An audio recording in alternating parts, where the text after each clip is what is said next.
Hello friends, I am Dr. Ravinder Singh Bhadoria, consultant nephrologist working at Yashoda hospital, Nehru Nagar, Ghaziabad. आज इस video में मैं पिडीलिडीमा की बात करना चाहूँगा। तो पिडीलिडीमा क्या होता है? आम भाषा में अगर हम बोले तो पैरों में सूजन आना, जो बहुत कम सीरियसली हम लेते हैं। एज ए नेफ्रोलॉजिस्ट मैं अपनी ओपीडी में बहुत सारे पेशेंट्स कॉमनली इसी कंप्लेंट से आते हैं। पैरों में सूजन होना बहुत सारे कारणों की वजह से हो सकता है। अगर पैरों में एक तरफ सूजन आ रखी है, सिर्फ एक पाँव में सूजन है, तो उसके कुछ लोकल रीजन हो सकते हैं, जैसे पैरों में चोट लग गई हो आपको, वहाँ पे लोकल कोई ब्लड में सर्कुलेशन रुक गया हो, जिसको डीप वेन थ्रोम्बोसिस बोलते हैं। फिर आपको ये अर्थराइटिस की प्रॉब्लम हो, जॉइंट में आपको इन्फ्लेमेशन हो गया हो, जैसे गठिया के पेशेंट्स में होता है। या कुछ कंडीशनों में स्वेलिंग फिजियोलॉजिकल भी हो सकती है, जैसे एल्डरली पेशेंट में जो 60 ईयर्स के ऊपर है, लंबे टाइम तक ट्रैवल कर रहे हैं, लंबे टाइम तक खड़े रहे हैं, या किसी वजह से प्रोलॉन्ग स्टैंडिंग हो गई है, तो उनको भी पैरों में आमतौर पर सूजन आ सकती है। प्रेगनेंसी में लेडीज में पैरों में सूजन आमतौर पर देखी जाती है, स्पेशली 5 to 6 मंथ्स के बाद, last trimester of the pregnancy. वो भी एक फिजियोलॉजिकल कंडीशन है। लेकिन कुछ कंडीशनों में पैथोलॉजिकल होती है, मतलब किसी रोग की तरफ संकेत करती है। इसमें अगर मुख्य रूप में हम बात करें तो इसमें किडनी की प्रॉब्लम अक्सर देखी जाती है। किडनी वाले पेशेंट्स में सूजन 2-3 कारणों से हो सकती है।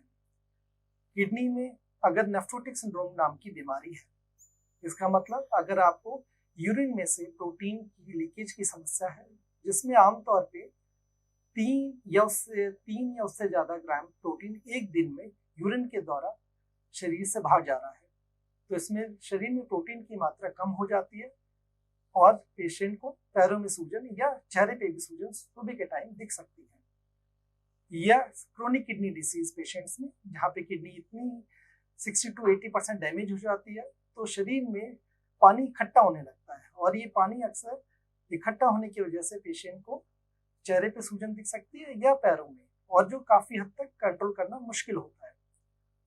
सेकेंड रीजन जो हम कॉमनली देखते हैं कार्डिक फेलियर पेशेंट्स में, जहाँ पेशेंट के दिल की कमजोरी होने लगती है, वाल्व लीकेज की समस्या होती है, तो उन केसेस में भी ये सर्कुलेशन ठीक से मेंटेन ना होने की वजह से डिपेंडेंट एरियाज में स्पेशली पैरों में सूजन देखी जा सकती है।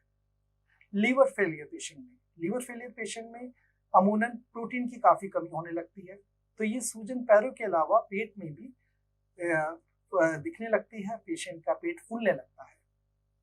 थायराइड की समस्या ये भी आमतौर पे देखी जाती है, जिनको थायराइड बहुत ज्यादा अनकंट्रोल रहता है, तो उनके शरीर के पूरे हिस्से में सूजन आ सकती है, आमतौर पे पैरों में ये अक्सर देखी जाती है। अगर आपको वेरिकोज वेन है, अगर आपकी जो पैरों की नसें काफी ज्यादा फूली हुई है, वाल लीकेज की समस्या है, तो उससे भी डिपेंडेंट एरियाज में स्पेशली दोनों पैरों में सूजन हो सकती है। रेयर केसेस में लिम्फेडिमा, लिम्फ का ब्लॉकेज हो जाता है, जो आमतौर पे लोकल स्वेलिंग होती है, जिसमें आपका जो स्वेलिंग है काफी हद तक दबता नहीं है, तो उसमें भी ये कंडीशन हो सकती है। लेकिन आमतौर पे लिम्फेडिमा में एक ही पैरों में समस्या होती है। जब आपको सूजन नोटिस हो और आप प्रेग्नेंट भी नहीं है, एल्डरली पेशेंट भी नहीं है, तो आपको इसको सीरियसली से लेना चाहिए।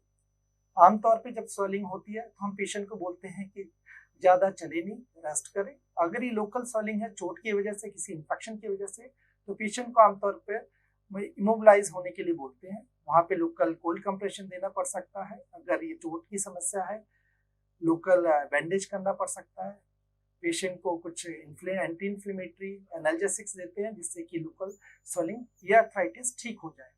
अगर ये हार्ट के पेशेंट है, किडनी के पेशेंट है, जिसमें ये स्वेलिंग फ्लूइड ज्यादा रिटेंशन से होने लगी है, तो इस केस में पेशेंट को सबसे इंपॉर्टेंट चीज है पानी कम पीना है। कितना पानी? Total overall liquid fluid intake आपको 1 या 1.5 लीटर से ज्यादा नहीं रखना है।